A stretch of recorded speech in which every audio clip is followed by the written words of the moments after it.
Coming up this week on Sporting Journal Radio. A couple years later, here I am fishing on the 50-yard line. With the clear water right now, I'm holding the bobbers up a little bit. Fishing new spots, Lewis and Clarking areas of the lake that nobody's ever fished. That's all been fun. Broadcasting on the Sporting Journal Radio Network, wherever you get your podcasts, or watch on YouTube. Fish on right now. Well, we're here at the 2024 Pheasant Fest and Quail Classic, presented by OnX. Know where you stand with OnX. And our guest now is Jeremy Smith. I fish, I hunt, and always will. It's just a lookout for your everyday hunter, angler, and trapper that's out there. A Fish Hunt Forever production. This is Sporting Journal Radio. That's right. Welcome to the show. I'm Bret Amundson along with Dan Amundson. What's up, Dan? Hey, we are not at the 2024 Pheasant Fest and Quail Classic. Just to make that clear. No, we are not. We're back home. Yeah, finally. Feel well. It's only been a week, but feels like finally. I don't know. We're home for about 2 weeks, and then we go to Ontario fishing. The big Canadian swing begins here in a couple weeks. Ontario, then home, then Saskatchewan, and then home, and maybe back to Ontario, maybe to Manitoba, maybe to Minnesota. Then back to Saskatchewan. Oh, yeah. That'll be fall. Yeah. We take a fall trip there every year. It's going to be fall before we know it. And it's not even summer, and we're already talking about fall. There's something wrong with us. Yeah, I was actually thinking about that the other day. It was like 9:30, and I like to go to bed. Like 10:30 is starting to push it these days, if I can help it. Man. Sorry, I get up earlier than you. I don't know. But there's a couple nights where it's like 9 o'clock. I'm ready for bed, and I look out the window, and it's like, dang it. It's still light out. I can't go to bed when it's still light out. And then I remembered the other day that we still have like a whole nother month of more daylight. So it's not good. Because then I'm up at, when the sun's up, 5:30, I'm wide awake all of a sudden. So it's brutal. My life sucks. My favorite part around that summer solstice is because that's usually when we're up in Saskatchewan at Tasman, and that's almost to the 60th parallel. It's right up there. And it's light way later than 10 o'clock. Well, yeah, you watch the sun set, but at the same time you're watching the sun rise like 10 miles to the east. Yeah, it's kind of wild. I don't know how many times I've sat up there on the porch, on the front deck there, and after a long day of fishing and then a big meal, and you sit down and have a beer or whatever, and you're just kind of BSing with the boys, and you're like, oh, it's beautiful out. And it's like 11:30. Yeah. The sun is still up. Yeah, and then you're up at 3:30, and it looks like it's about 10 o'clock in the morning. Cannot wait. Tasman opening up June 14th. Ice free, by the way. Crew going up June 4th to open up camp. We'll tell you more about that coming up a little bit. Also, we were just up at Devil's Lake for an Aglow Media Camp. Oh, there's the satellite image Tasman. Huh? Nice. Yep. Love it. Good news. So the end of May, it's about right. So about on schedule for northern Saskatchewan. Devil's Lake was a little cool for us. It was ice-free, but I think we had temps in the 30s that first morning. Well, and then the last day we were there, the weather did a 180, and it was hot and stale and sunny and calm, and bugs hatched, and we still caught fish. But I know it's been a tougher bite this spring than a lot of people have hoped for and expected, but people are still managing to find fish and some big fish. We're going to tell you how we caught those fish, including a Devil's Lake Trophy 29-incher. I love it. We were in the boat with Garrett Bonham. We were in the boat with Johnny Candle. You can actually see a full-length video on the Fish Hunt Forever YouTube channel of us fishing up there and see how we caught those fish. But we're going to have Garrett on to talk about how we fished on Devils. Also, Steve Zippy Dahl is going to join us. Aaron McQuoid is going to join us as well. Aaron, not Eric. Yeah, Aaron from McQuoid Outdoors on Devil's Lake. So related, though. We are going to talk Devils as we recap the Aglow Media Camp that took place there last week, and that was a good time. Also, Joe Henry will join us with the Lake of the Woods Fishing Report. They had their annual meeting up at the Northwest Angle with stakeholders, with the Canadian Border Crossing, and also Minnesota DNR. They all get together and talk about kind of an annual State of the Lake type situation. What happened? What did they find out? We'll ask Joe that question coming up later in the show. But first, Dan, who are the sponsors this week? Lake of the Woods is the walleye capital of the world. Plan a trip to go up there this summer at lakeofthewoodsmn.com. OnX Hunt. See private land boundaries, offline maps, and more. Take 20% off a new membership code with the code SJR20. Haybell Heights Campground and Resort. Fish Devil's Lake this summer at Haybell Heights. Learn more at haybellheights.com. Tasman Lake Lodge. Catch a world record lake trout and giant pike at Saskatchewan's Tasman Lake. Learn more at tasmanlake.com. Prairie Sportsman, the new season is over, but you can watch episodes anytime at the Prairie Sports and YouTube channel or check your TV guide for reruns. And Guardian Eagle Resort, plan a trip to the Ontario waters of Guardian Eagle Resort. Fly directly from the Twin Cities. You can learn more at guardianeagle.com. Such a cool place.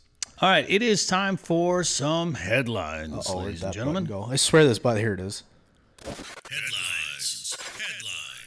They are brought to you by Guardian Eagle Resort. Come fish the waters of Guardian Eagle Resort in Ontario. Bring the family and fish for walleyes and pike on 75,000 acres of private water. Fly direct from Minneapolis. You can fly direct from Chicago. I think there's some guys flying direct from Milwaukee that go up there. And you land right on their runway that they have right there at the lodge. We flew out of Blaine and landed there in about 2 hours. You do a little border crossing. Beautiful place. So many walleyes. Delicious food, nice cabins, and great people. Find out more at guardianeagle.com. All right, well, the Minnesota DNR wants to hear from you, and they are asking you, people with a range of perspectives and experiences, including local fishing guides, local anglers, anglers from across Minnesota, local businesses and local resorts, water-based businesses, to serve on 2 fisheries input groups. So if you've always wondered, like, how can the DNR never listens to me, they're making mistakes, I have something to say, particularly about this body of water, this is how you do it. They are looking for people on 2 fisheries input groups, one for Lake Winnebagosh and one for Rainy Lake. The groups work closely with the DNR to provide input on fisheries management activities on these lakes, including any activities that are authorized, licensed, permitted, or otherwise regulated or managed by the state. You can apply, if you live in Minnesota, you can apply through Tuesday, June 24th to serve on the fisheries input groups for Winnie and Rainy. You can find out more information about that at our website, sportingjournalradio.com. All right, Dan, we did a little fishing the other day, and we learned something. You learned something. I've learned this lesson before. I've remedied it in some creative ways, but I've learned this lesson. You learned it the hard way. And I should have known because I went out by myself on opener and got to the lake, forgot the net.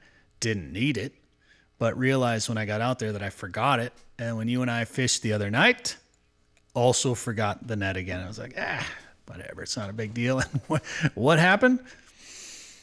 Caught a big fish. We ended up catching, caught a limit of walleyes. We only kept 6, threw some back, and then actually caught one that was 28, depending on if the mouth was closed or not. Might have been a hair over 28 with the mouth partially open. It was 28 and a half, but we're going to call it 28. But Dan, I want to say you did a good job landing that one. Thanks. That's good for you. What were you thinking when the net fish was kind of thrashing by the boat? We did let her run a little bit and let her tire out a little.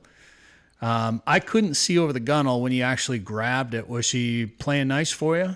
Yeah, she gave me a nice little turn. She was swimming from my left to right, and I had 2 schools of thought. 3 schools of thought, actually. One is if the opportunity presented to grab behind the head. They don't like it when you do that very much, and It's easy to cut yourself or get stabbed. 2, if the opportunity presented itself to get in and grab the gills or grab the gill plate? Yeah, not the gills. Don't touch the gills. That's how you kill fish. Get my hand in there and then get a hand under her belly and scoop her up. That'd be ideal, but that's really tough to do on a moving fish. School of thought number 3 is if you can control the tail of the fish. It's hard to pick up a walleye by the tail, but you can do it. But if you can at least control the tail, that takes away all their power and you can get a better grip on them. So those are my 3 schools of thought. And I'd happened to swim left to right and kind of rolled up onto her side, and her gill kind of flared out, and I was able to get my big old fingers in there and scooped her right up and right into the boat. That was awesome. So much fun. I love it. I remember, when I caught it, this place has catfish too, so I thought for sure I had like a 30-inch catfish on there, the way it was fighting. I was not thinking walleye at first. And all of a sudden it came up to the surface and we were both like, whoa. And it looked way bigger. When I first saw it, I don't know what it is about those big walleyes. Once they have the big shoulders and you can tell it's, at least a 28 or a thick 27. I feel like once it gets over that 27 mark, they're in a different class. And I don't know, to me, it looked like a 32. I was like, this is unreal. This thing is giant. And I never thought we were going to land. I thought for sure we were going to lose this fish, but we got it in the boat. It was great. It's 28-inch fish. Love it. Can't wait to do it again. It was like that when we saw in Devils last week, that 29, that Garrett Bonham actually caught it. And we were slip bobber fishing, and I was filming, and you were filming, and it was a pretty tough bite. And we had caught one walleye and a couple of pike, and I was just like, Garrett, next fish, you just catch it. And he goes, are you sure? I was like, yeah, it's not a big deal. I'm going to film. Dan's going to film. We want to get some cool shots of these fish. We had really good filming conditions, 29-incher. He goes, this is why I don't fish when I got people in the boat with me. You can see that video on the Fish Hunt Forever YouTube channel, along with Dan, a new video that you put together, which I think is really good, man. I thought you did a really good job in this video. Well, thank you. I appreciate it. Should we watch the first part of it? Sure. Give people a little tease? You bet. Got one. Oh my God, dude. We're at Kentucky Lake. You gotta be kidding me. This lake used to be one of the best tournament destinations in the world. The smallmouth population is thriving in here at the moment. It's not small. Tournament fishing, you get your teeth kicked in. I think the biggest thing is I love to test myself against guys that are considered the best. There's 230 guys and there's one winner every time. Come here, come here.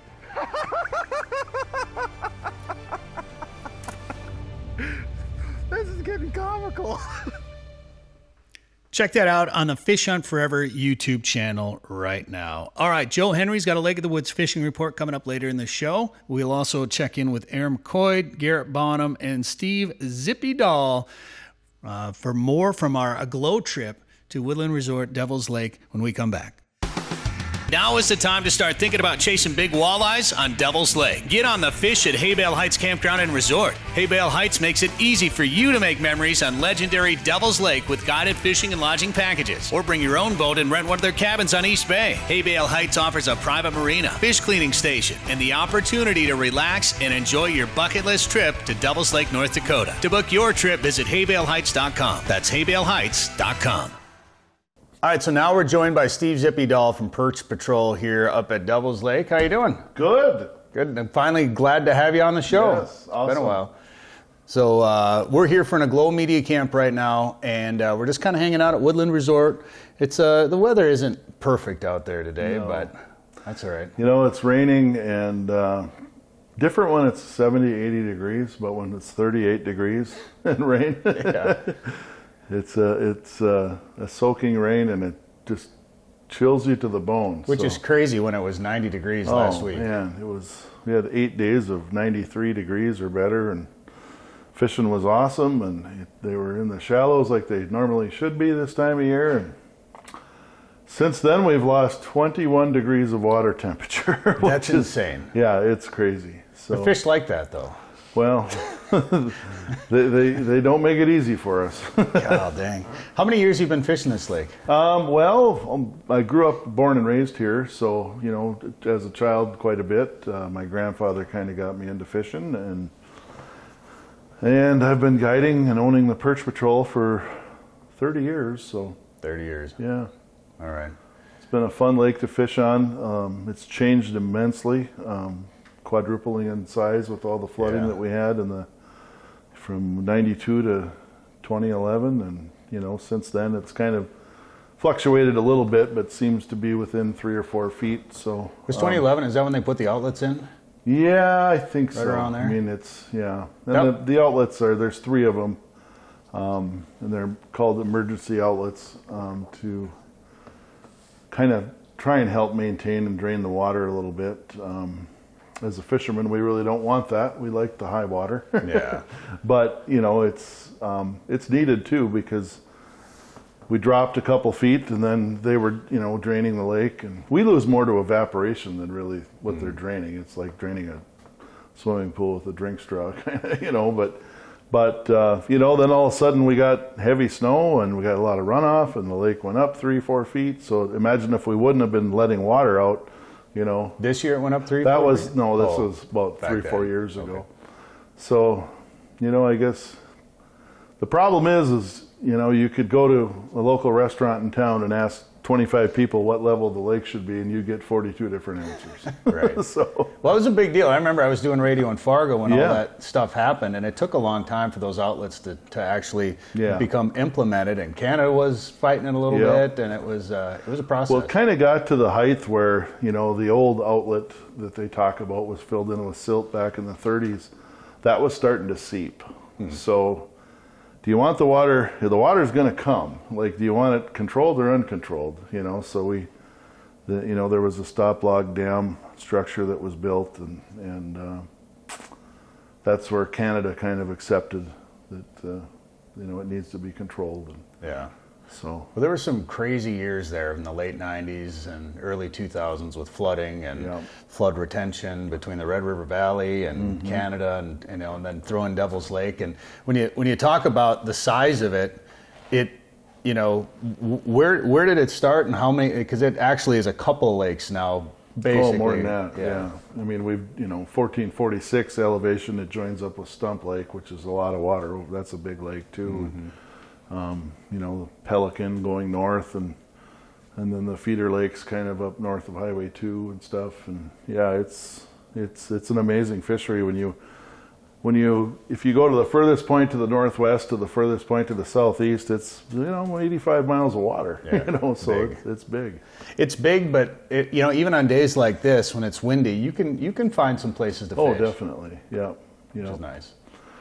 trouble is getting to them sometimes. You know, you still got to get to them, but Sure.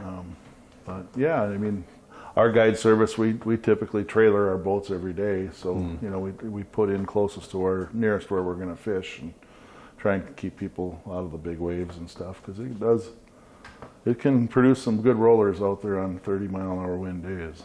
Well, let's talk about your guide service and what you do out here, because winter on Devil's Lake is a little different than summer on Devil's Lake. Very much so, yeah. Yeah. Yeah. So basically, you know, Perch Patrol Guide Service, it's a teamwork of guides is what it is. You know, it's gotten to be such a big body of water, and having that network of guides that work together, and it's almost like hiring a team of guides. So it's really worked well for us, sharing the information, and you know, all of our guests. It's not only important for the guests that's in your boat to catch fish, but everybody else too. You know, so and that's kind of the way it's worked for us. Ice fishing is, you know, kind of where the Perch Patrol name came from. Because it's more perch fishing in the winter. Exactly. Yeah. Yep. But you know, and those things are, you know, nomadic wanderers out in the basin, and it's drilling the right hole a lot of times. You know, so the teamwork and just having the confidence to strike out. And you know, years ago and before tracks came along, we'd chain up our tires. You know, well, if you got 6, 7, 8 guys with tires chained up, you can get places, you know, and you got a wingman to pull you out. So you have the guts to go for it, right? So being mobile is key. Yeah, it is. It's just, you know, it just seems strange, and I guess it's kind of common on a lot of lakes that it's just perch are maybe a little bit more difficult to target in the summertime, but I just feel like it's walleyes. I mean, it's walleyes in the winter too, but it's a lot more walleyes in the summer. Correct. And white bass, even pike fishing, some of the other species. Yep. And a little more perch. Perch are hard for us in the summer because of the size of the lake, and you know, we typically get wind over 10 miles an hour most days, and you know, we've got the freshwater shrimp here, which are their main forage. So because of the numbers of shrimp, they don't have to eat what we give them, so we still got to use little jigs and stuff to catch perch in the summer. It's hard to get them to bite, and when you get any kind of wind, you know, and you're dealing with depths of 30, 40 feet, you maybe get 10 days where you have those conditions to do it, and the last thing we want is people coming from 2-3 states away expecting perch. So yeah. we promote the everything else but perch kind of deal. So now you took over Mitchell's guide service? Yep, I bought Jason out. can't remember what year, but 6, 7 years ago. It's Now, kind of he, when. now he just gets lazy and makes TV shows. Yeah. So he had the opportunity to purchase Tony Dean Outdoors, and both of us had done a lot of shows with Tony over the years, and had a good relationship with him and stuff. So yeah, that's what Jason's up to, and obviously, Tony had a career doing that. So as far as the guiding goes, it was. Woodland ran it for a while, and then it just, they're busy here too, so it needs that personal touch, I guess, and that's what I do. So, so you're from here. It was a natural fit for you to start guiding here. Was there ever any thought in your mind to go anywhere else? No. Just I think the growth of the lake and fishing new spots, Lewis and Clarking areas of the lake that nobody's ever fished. That's all been fun, it's just, and it seems like the fish always like the new areas where there's, maybe a slough that got attached because of the high water or a guardrail. Yeah. Or a barn. Yeah. So it's been a lot of fun, so. I bet. It's a neat fishery, obviously, amazing fishery. And as the lake changes, it's almost. I know we used to talk over the years when it was growing and fluctuating so much. It was almost like a new lake every year. Right. Yeah, no doubt. I mean, it's been a fun lake to guide on. It's easy to look good as a guide on. I'll tell you that. All right, Steve. Well, how do people get a hold of you if they want to? Well, we have a website, perchpatrol.com. We have a Facebook page, Perch Patrol Guide Service. Give me a call, 701-351-3474. We have packages out of Woodland Resort here. You can call them and visit their website. Sleep In and Suites is another place we have a package through summer and winter. So, pretty very good. You don't have to try too hard to get a hold of us. All right, sounds good. Thanks for coming on the show. All right, thank you, Bret. Yeah. Yep. There we go. Nice. It's an awesome experience. Fishing was really good. We got in a super monster pike. That is a great way to start the trip off right there. Chasm Lake is one of the places that has been on my bucket list for a long time, and watched every Chasm TV episode there is. Incredible, incredible to see fish like that. Incredible to, fish water where you have the chance to catch fish like that. Danny, that's the biggest trout you'll ever fight in your life. Wow, this is a nice one. Watch Tasman TV and book your trip at TasmanLake.com. All right, now we are with Aaron McQuoid, McQuoid Outdoors here up at Devil's Lake for an Aglow Media Camp. Aaron, how's it going? Wonderful. It's a little bit colder than it was last week, but... A little bit. Yeah, like 50 degrees, 60 degrees colder. That's a tough temperature swing to fish through.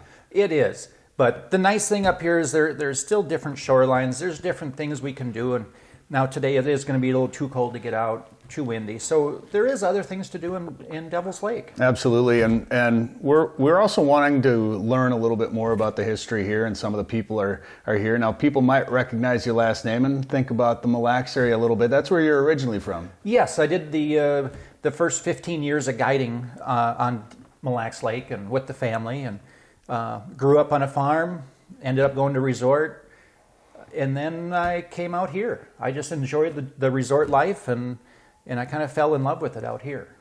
Just expand the McQuoid empire. Yeah. As we've sold both the McQuoid venues in Mille Lacs Lake, now I'm the last one out here. Okay.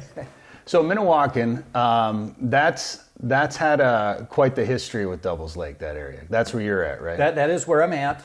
So I came 20 years ago. So in 2006, I bought property, but I came back in 2000 is when I started coming.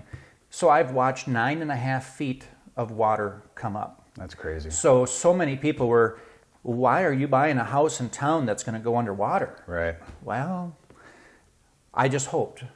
I hoped that it wasn't going to go underwater. And realistically, we were within 6 inches. Wow. It was that close. Jeez. And so we didn't do a lot, but we kind of cleaned it up to where we could live in there at the moment, and the water started going back down. So now we've redone all of our properties, and so I'm up to 50 beds. Things are doing really well, and it's been a lot of fun to go and do this on your own. So 6 inches. So did you have a dike system? Did you have sandbags, or what? How did that work? So throughout town, we did do sandbags to save some properties. Quickly learned that that was very, very temporary because you have bilge pumps running, you have tractors with great big, 12-inch, suction tubes going out and PTO shaft stuff. And it's so much easier to sleep at night knowing that you don't have to worry about that every night.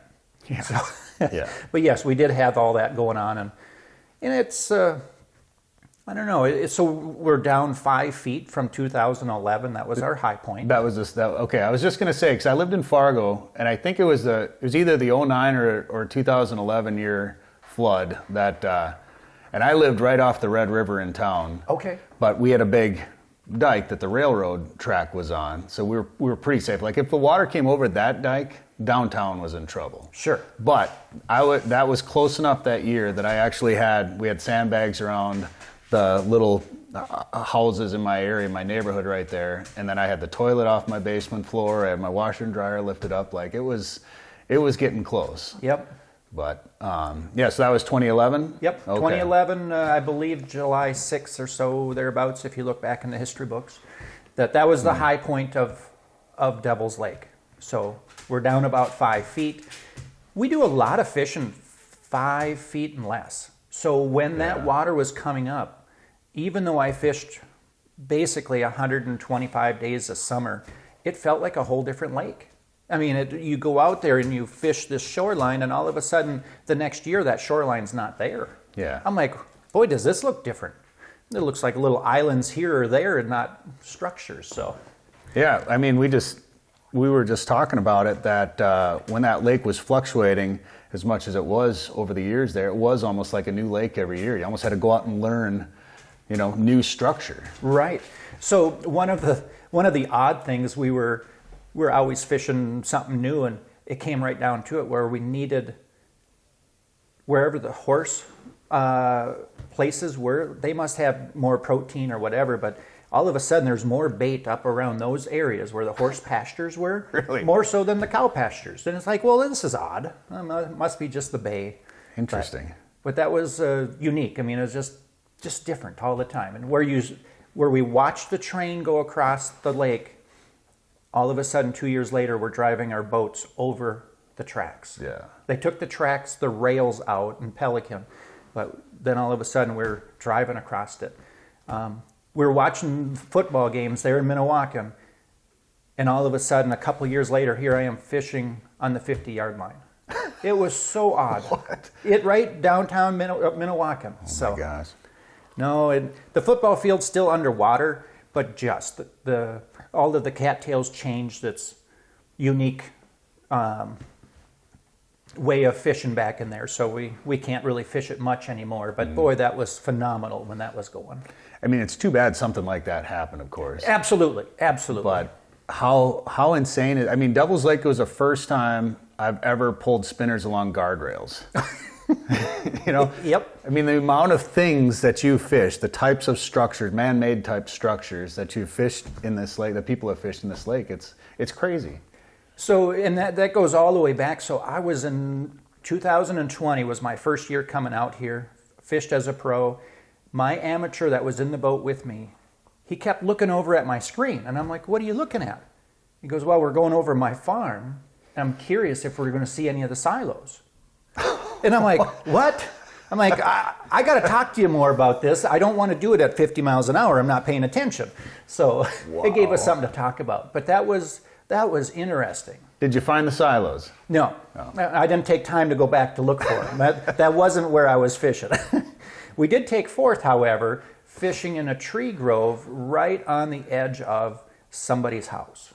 So we seen the guy walking around and picking up his yard all the time as we were fishing.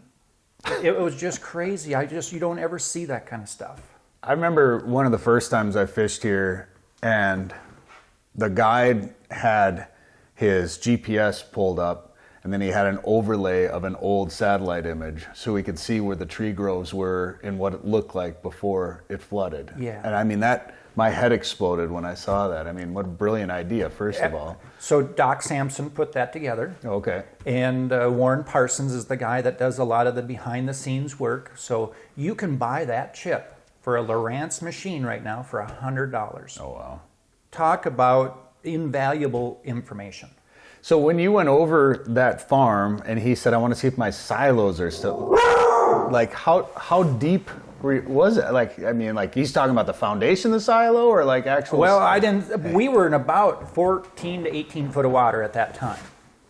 So still pretty deep, but the waves and winter, how it goes, anything over about 3 to 4 foot of water gets knocked down. Sure. So we'll see foundations of houses, but we normally don't see anything more than that. What about were the goalposts still up on the football field? The first year.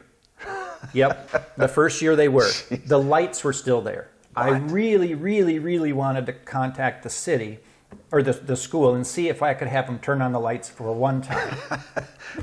I just thought that would be the funnest thing, just to say fishing under the lights in Minnewacan. A whole different meaning to Friday Night Lights. Yeah, exactly. That's crazy. That's too bad. So, because that would have been cool to fish next to goalposts too.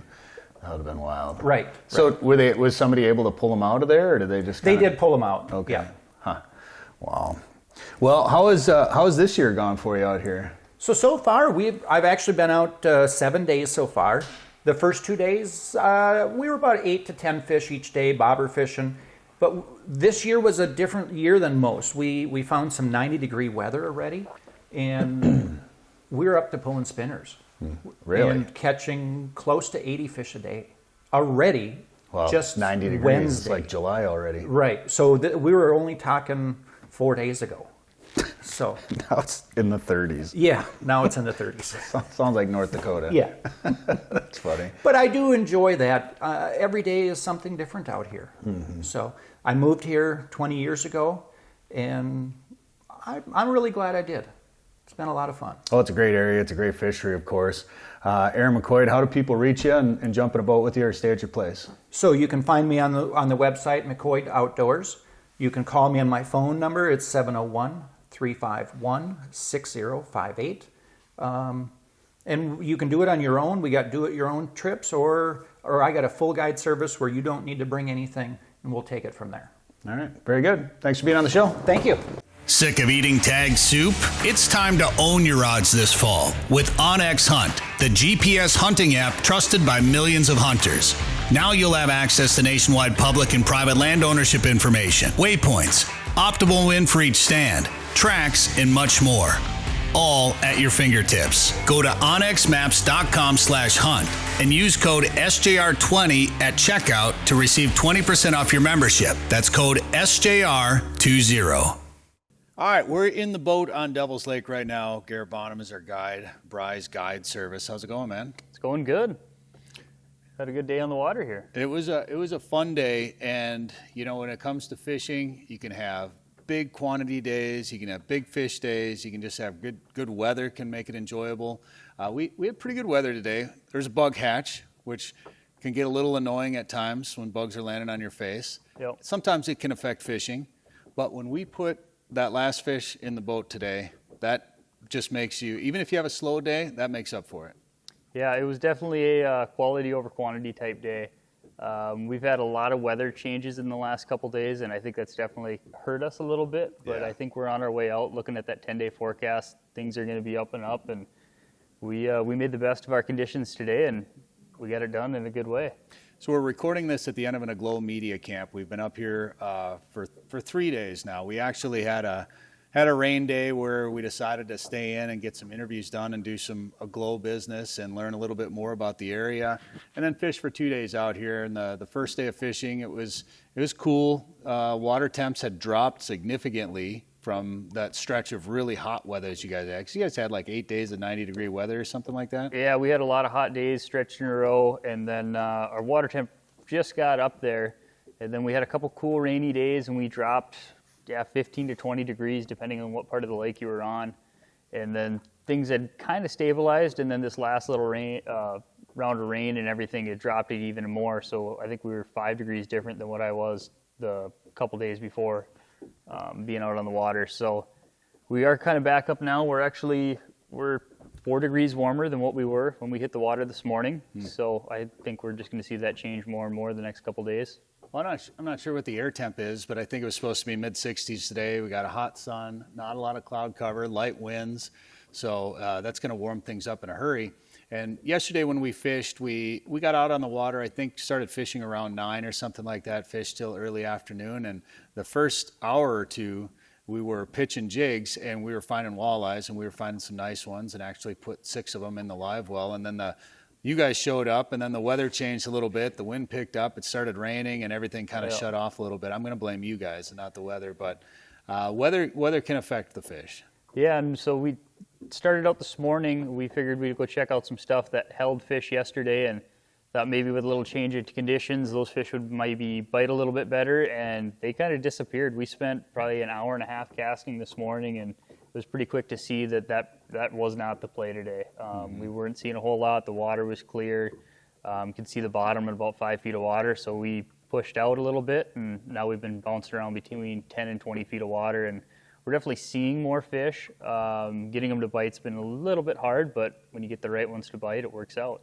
Yeah, I mean, it's when you're on a body of water like this, it's inevitable at some point. It's gonna, it's still fishing, but usually the fish are gonna turn on at some point, or you're gonna have a chance at a giant like we did today too, catch a real nice fish. So it's time on the water, and everyone wants the fish to just jump in the boat, but that's not always the way it works. Got to find them, put a pattern, and we started fishing, throwing jigs and hair jigs, things like that, and then we switched over to this slip bobbers with leeches. This is a style that you really like to do, isn't it? Yeah, so what I was saying earlier today, this is probably what I spend 80% of my summer doing. If I can get leeches, I'm setting up bobbers. And it kind of depends on how the fish are setting up. If our fish are more scattered, then I'm going to be pulling bottom bouncers and spinners. I might be pulling some lead core, but when our fish are tight and they're set up on structure, this is what I like to fish. And who doesn't get excited to see a slip bobber go down? It doesn't matter if you're 80 years old or 12 years old. Everybody gets excited. Yeah, for sure. Well, my 85-year-old dad is going to be fishing with your guide service here in about 2 weeks, so I know he loves to see a bobber go down. And this is how I learned to walleye fish with him back when I was a kid, when we started walleye fishing for the first time. I mean, we didn't have spot lock, we didn't have electronics or live scope or anything, but we would drift over some structure, drift over a reef, and we would throw that slip bobber kind of up on the edge of it and let it drift down off the drop off and hopefully over the top of those fish. And so it's a little different, but similar approach. And we're sitting in about 11 feet of water here. Is that where the bobbers are at, about 11 out there? And then how far off the bottom are you fishing? So with the clear water right now, I'm holding the bobbers up a little bit. So I'm 3-4 feet off the bottom with the jigs and leeches. And then as the summer goes on, I usually try to vary them a little bit more. So that might even be some of them 6 inches to a foot off the bottom. And then some of them are upwards of 6 and 8 feet off the bottom once we get out to more of the 20 to 30 foot depth range.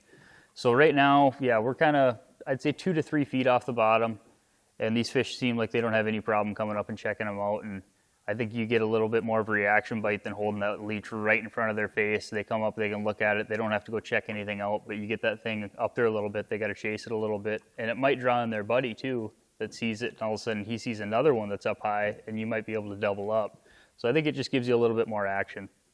I know you can fish walleyes fairly shallow in this lake. I've heard stories of guys catching, walleyes in 2-3 feet of water in the summer on midday on a hot summer day, and it just blows my mind. But I'd assume it's when the water isn't quite this clear. Yep. So depending on our runoff, what our wind is like, if we have that stained water up in 5 feet of water or 5 feet of water and less, I'll be up there casting all day long. We'll throw slip bobbers right up in there, but we just don't have those conditions this week. And so it seems like those fish have slid out a little bit, but then we'll get an algae bloom. And so we'll almost see the same thing happen again, where that algae bloom comes, it'll darken the water a little bit, and you can see those fish kind of slide back up in there, and it might be the middle of July, and we're pulling spinners in 6 feet of water, catching walleyes. That's wild. And you never think of it. Why do you think the water is so clear right now? We didn't really have any snow this winter. Devil's Lake is all runoff based, so whatever rain, snow we get over the winter and then into the spring, that's how much the lake is going to come up. In the last couple of years, we haven't had that big snowpack, so we didn't have the runoff. We've had some wind here as of late, not enough really to stir it up, I would say. Well, as you can see, it hasn't. But hopefully now kind of the next step will be that algae bloom will start here in the next couple days with some warmer water, and we'll be able to see those fish slide up a little bit. Hopefully they get a little bit more aggressive. Where are you from? So I'm originally from Fargo, North Dakota. Fargo, okay, so you did grow up there. Because I know we have a little bit of a connection, sort of, roundabout way, and it involves Fargo. Yep. So when I was working on the radio in Fargo, running some radio stations, you were actually on one of my stations. I was on it, yep. I couldn't tell you who was on it with me, but I remember we called in, and I want to say it was our shop class. Okay. At Fargo North? At Fargo North. We had been sandbagging due to the floods kind of in that 08, 9, 10, and 11 stretch there. I don't remember the exact year. There was a few of them in there. There was a few, and it was hands on deck every year. But yeah, we called in and we talked about sandbagging and what our school was doing and being off. And I do remember talking to you, but I couldn't tell you all the details on it. But it was kind of crazy to make that connection a couple days ago. That's wild. Well, now here we are, whatever, 15 years later or so, on the radio again. Yep. And jumping in a boat. So you grew up in Fargo, and then where did you end up after that? So both my parents were school teachers, so we had our summers off. So we had a camper up here in Devil's Lake. Our family also has a cabin just south of Detroit Lakes in the town of Vergas. And so we would kind of split our summers between the two places. And when I got done with high school, I decided I wanted to come up here and go to Lake Region State College. I worked at Ed's Bait Shop here in town while going to school, and now kind of come full circle. I'm actually part owners of Ed's Bait Shop here in town. And yeah, just the fishing and the hunting, it drew me to this area, and I never left. It's just got stuck in it and was able to kind of fall into this guide gig, and here we are 10 years later still doing it. Tell me about the guide service. So Bry's Guide Service, so we run snow bears in the wintertime. We obviously run boats in the summer. But not snow bears in the summer? Not snow bears in the summer, no. Okay, we're not far enough north for that. But we do have lodging. We're on the east side of the lake, but we do trailer our boats every day, so we can fish anywhere that we think is needed. We also work through Ed's Bait Shop, so we'll pick people up at the bait shop. We do catch and cook at the bait shop as well, so fish cleaning station right on site there. Clean your fish, get them cooked up, have a great day. Well, and what's really crazy about this too is my dad is actually going to be fishing with you or one of the other guides at Bry's here in a couple of weeks with his. It may be the last trip this group has ever taken. Okay. They've been doing it for, I don't know, Dan, 30 some years. I can't remember how long it's been, but we filmed a story about them on one of their annual fishing trips. They bounced around from, they were on Leech for a while. They went up to Lake of the Woods for a few years. This year they decided to come over here to Devil's Lake. And my dad's going to be 85, so it might be their final trip. But they've been saying that every year. This might be our final trip, you know. They're a bunch of characters. They're a lot of fun. A lot of them worked at 3M together and, you know, kind of known each other over the years. So it's a fun group of guys that you'll have. So we might even make another connection here. My grandpa worked for 3M.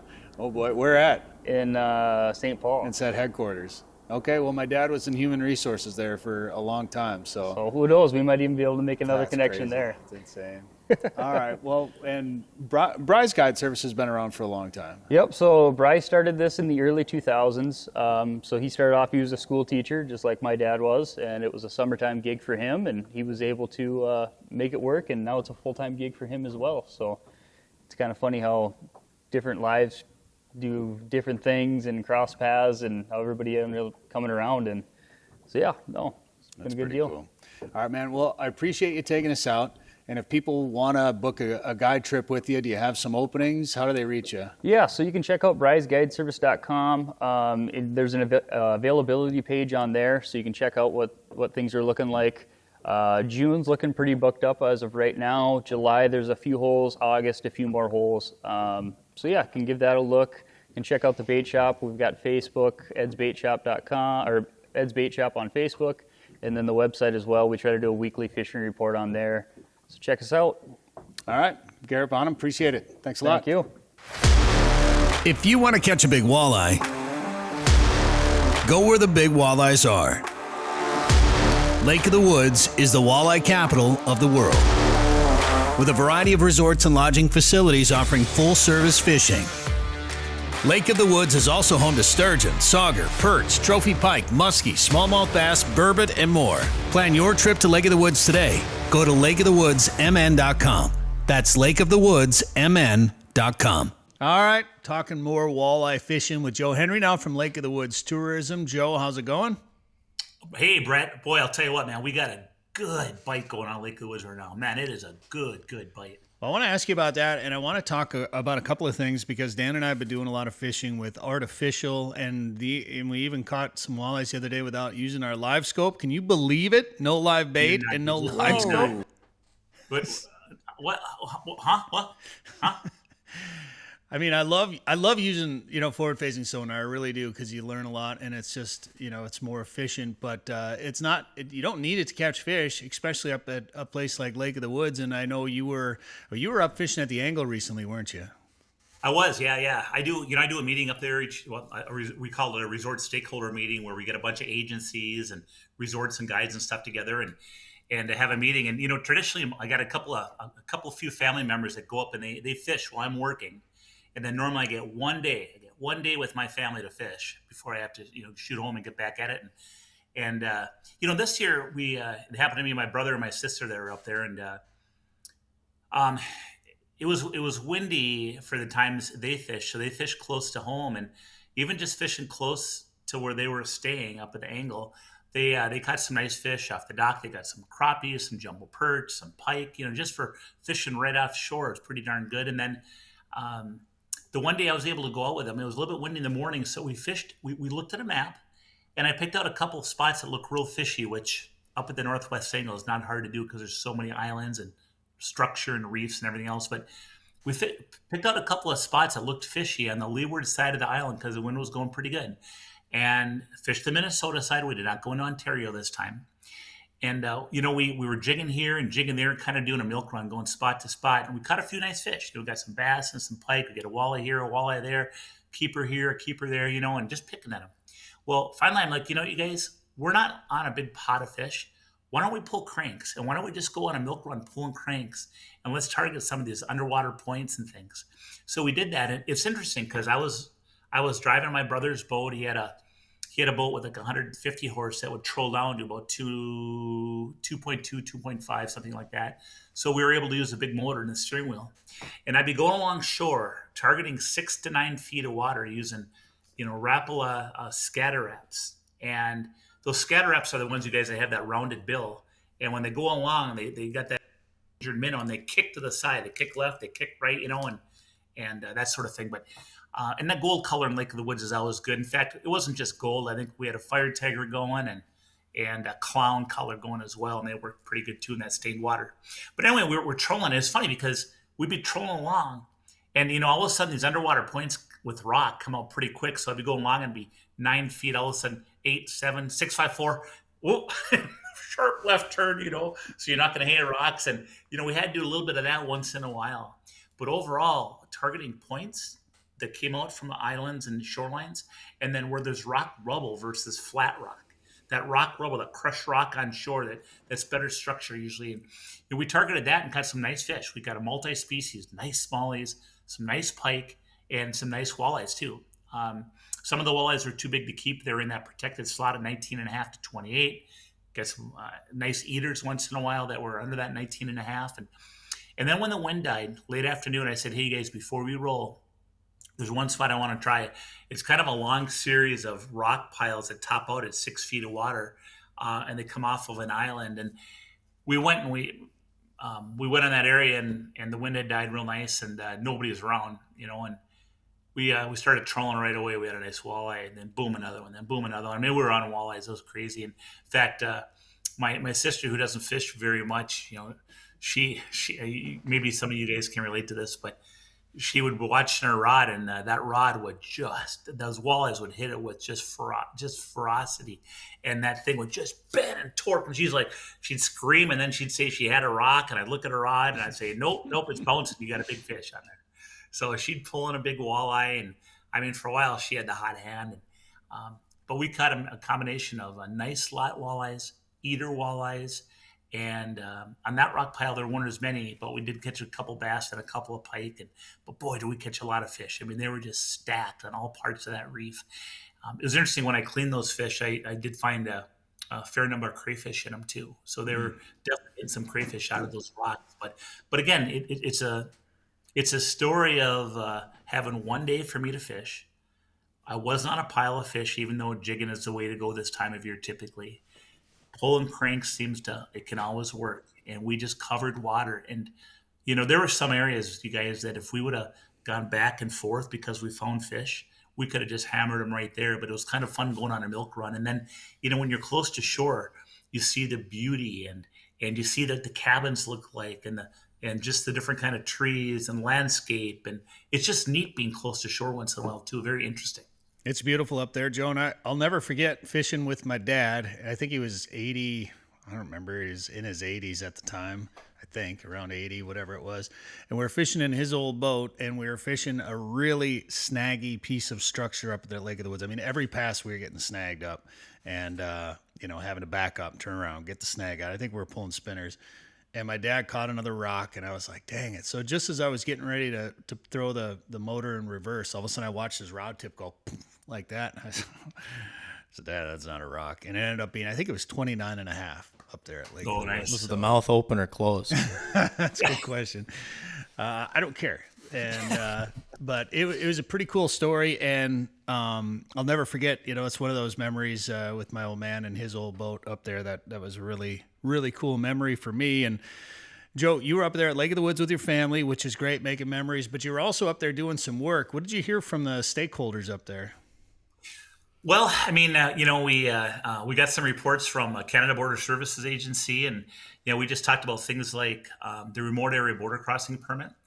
Currently, if you have an RABC, which basically in areas where they don't have a Canadian check-in station, like the Northwest Angle, like Pigeon River, you're allowed to do this remote area border crossing permit. And if you have one and everybody in your boat has one, instead of calling into Canada when you're going to go into Canada and touch land, you can avoid that phone call. You can just go in with this permit, and you can also come back to the United States and not have to check in.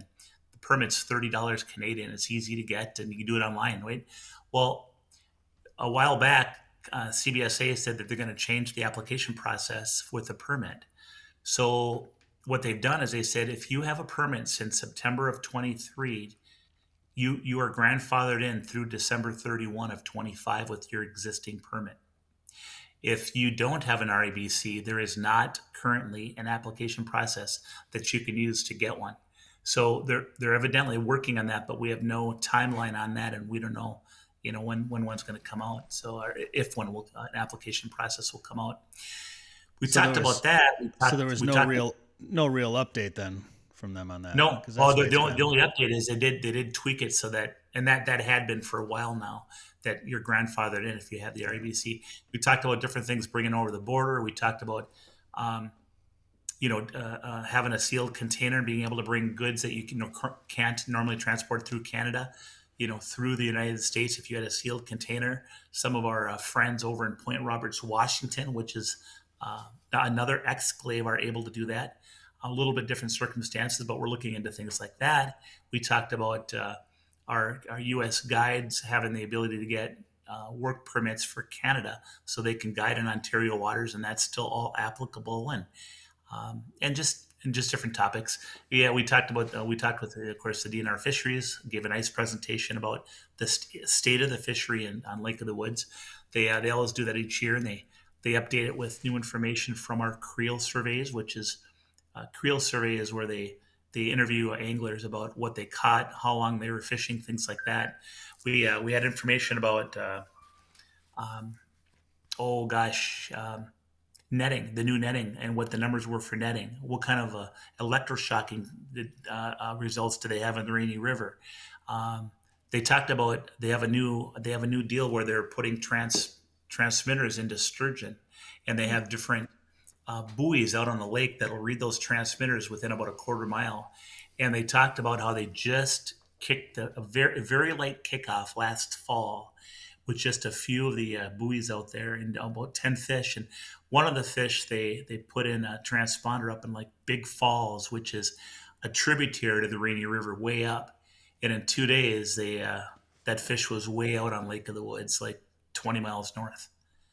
Wow. So that's insane. think about the mileage that thing had gone. That thing had gone probably about 60 miles in 2 days. So just how they move around and the number of sturgeon that are out on the lake. And we talked about Heard about the bite. Heard about the bite up at the angle. It was trying to get up there. Forage anyway. They heard about the forage base. They were hungry. But and then we they talked about just how they seine. So the DNR on Lake of the Woods will seine shallow sand each year to get an understanding of how the spawn was and what kind of young of the year fish there are, to give them a better indication of what might be coming down the road. And just very interesting information that gets updated each and every year. So DNR Fisheries is really good about that. We had DNR Enforcement talk about what they are seeing. They answer questions on any kind of details that our groups might have. We had guides, we had resort owners up at the angle. We invited community members, and we had a reporter there from Political magazine from the East Coast, and I shouldn't say magazine, I should say Politico, because everything is multimedia now. But he was doing a story on what kind of changes are we seeing in our area based on tariffs with Canada. Just the different kind of communications the United States has been having with Canada, and so he was interested in that. And of course, he actually attended our resort stakeholder meeting, which I allowed him to do, and he visited with people all week. It'll be interesting to see what kind of story comes out from him. And so just a lot of moving pieces. We have Canada Border Services, I mentioned. We had U.S. Customs. We had Border Protection. We've had a lot of helicopters flying our border ever since President Trump had said that we need to make our borders more secure. And he had mentioned that both Canada and Mexico need to secure them because of guns, bad people, and drugs coming over the border. And ever since they did that, Canada has moved a lot of resources to their U.S.-Canada border. And there's been a helicopter flying that border almost every day from Canada. And you guys have seen a helicopter when you were fishing the spring fishing. And but it also flies the border up at the angle. There's also some U.S. helicopters that are flying, not as regular as the Canadian helicopter, but it's also looking at the border and flying that periodically. And no problem. You just notice a helicopter up once in a while. They don't bother fishermen. They're looking for just things that look peculiar and that sort of thing. They're looking for the hot bite.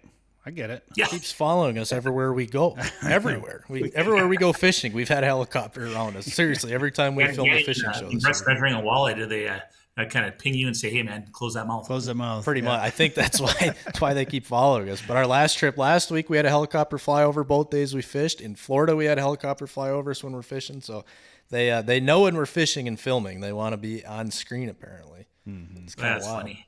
Oh, they know. But it's something different, and really, people ask. We get queries once in a while, for Lake of the Woods, Minnesota, and it's, do you see a big change in your tourism because of kind of what's going on with relations with Canada? And quite honestly, we don't get a ton of tourism from Canada up at Lake of the Woods on the border there because we're primarily a fishing and an outdoors destination, and Canada and Ontario already has much of that. Manitoba and Ontario, both provinces north of Lake of the Woods, but they already have that stuff. Really what we see the Canadians coming down to our neck of the woods for would be, or to Minnesota for in general, would be for shopping and for entertainment. So, you got your markets like Grand Forks, Thief River Falls, Duluth, Twin Cities, for certainly entertainment and different things. But so from a tourism perspective, we're not seeing a lot of that. We also have a major market, Winnipeg, not too far from the northwest angle, so people will go up there, for different entertainment and things from Canada. I'd be curious, Joe, if you do see a change in more Americans coming to Lake of the Woods versus crossing into Canada because of everything that's going on. I've heard from some people that some people in Canada that they're worried about what's happening right now affecting American tourism to Canada. And when we saw that border close a few years back because of COVID, the Lake of the Woods got real busy. So I'd just be curious to see if there is a change in tourism with more people coming to Lake of the Woods versus going into Canada this summer or not. I've talked to people that said mixed things about it. Like, yeah, I don't care. I'm going to Canada, or nope. Those guys booed our national anthem during the hockey game. I'm going to Lake of the Woods and I'm staying in the U.S. So I don't know. I'd be curious to see. I think it's a really good. I think it's a legitimate question. It's something I'll be tracking. And I can tell you that from a tourism research perspective from some of the national tourism firms, they do see a drop in Canadian tourism to the United States ever since this started happening. And I can tell you some of my colleagues that have more Canadian tourists, like Bloomington, for instance. Some of those hotels have already talked about canceled reservations from Canadians and different things like that. So it certainly is going on. It's just not at Lake of the Woods so much because that isn't our niche, but other areas, absolutely. And I can tell you this, that I've not heard issues with people going into Canada, and I've not heard issues with people coming into the United States. In other words, I don't hear that the customs have been any more difficult because of what's been going on politically. Now, you could always have a one-off with an employee who is a little bit upset about political events happening in the last 6 months, but other than that. All right, Joe. Well, if people want to get up there to Lake of the Woods this summer and get a trip booked or learn more about where to go, what to do, and where to fish, what should they do? Hey, check out our website, and that is lakeofthewoodsmn.com. Sporting Journal Radio is a division of Macaba LLC. If you've got a question, comment, or story idea for us, send us an email. Go to sportingjournalradio.com. While you're there, you can learn how to advertise on the show and visit our store for hats, hoodies, coffee mugs, and more. Go to sportingjournalradio.com.